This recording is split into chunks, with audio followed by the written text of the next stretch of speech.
দেশের পরিস্থিতি ভালো না হলে কোনো কিছু ভালো চলবে না। কাজটা বোহেমিয়ান ঘর অমিতাভ রেজার, আমি তো অমিতাভ রেজারের আগে অনেক বিজ্ঞাপন করেছি, কিন্তু ফিকশন এবার ফার্স্ট। তো খুব ভালো হয়েছে কাজটা। আমি সবসময় বলছি যে লুকে আমি এসেছি, লুকটা এর আগে আমি এই লুকে কাজ করিনি। গল্পটা ভীষণ ভালো, আর ডিরেক্টর যাকে পেয়েছি সে তো আসলে খুব ভালো একজন গুণী একজন নির্মাতা। সো কো আর্টিস্ট যারা ছিলেন, আমরা অনেকগুলি আর্টিস্ট এখানে কাজ করেছি একসাথে। সো হয় না, ভালো ডিরেক্টর, ভালো আর্টিস্ট, ভালো ক্যামেরাম্যান, ভালো ইউনিট, সব কিছু মিলিয়ে কাজটা দুর্দান্ত একটা কাজ আসতে যাচ্ছে।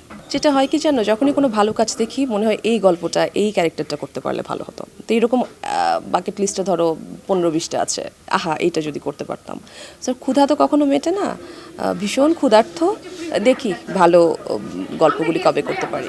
যমুনা ইলেকট্রনিক্স ঈদে ডাবল খুশি অফার সিজন 3, যে কোনো পণ্য কিনলেই পাচ্ছেন নিশ্চিত ঈদ উপহার। দেশের পরিস্থিতি ভালো না হলে কোনো কিছুই ভালো চলবে না।